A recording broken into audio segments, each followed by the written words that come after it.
In retrospect, the story was about to turn full circle, as Karl's dream of actually finding a Halifax began to take shape. As a pilot for Canadian Airlines, he invested some of his free time and traveled to Norway. Someone had told him that a plane had been spotted on sonar at the bottom of a Norwegian lake. It is now early 1994. Karl meets with Tor Marceau and Rolf Lieberg.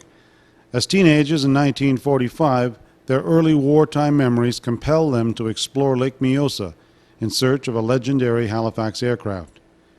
Jeff Jefferies remembers the night Karl called from Norway. I guess in the spring of 1994, Karl phoned me one day and said, "I found a Halifax." And he told us a story about having researched the records, found out that there had been an aircraft sunk in Lake Mjosa after a crash landing, having been shot down by German attack. And he came to Norway and persuaded the gentleman who knew where the Halifax was, who had seen it crash land, or who had heard about it as youngsters, and who were very, very serious about the dedication of a memorial of this aircraft.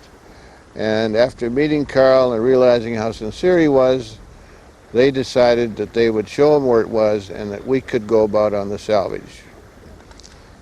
Subsequently, through contacts Karl had with Major Glennie of the Royal Norwegian Military Museum, and contacts with other military people and so on, we obtained official permission from the Department of Defense of Norway to salvage this aircraft, which, by the way, was flown by an RAF squadron on a supply drop to the Norwegian underground.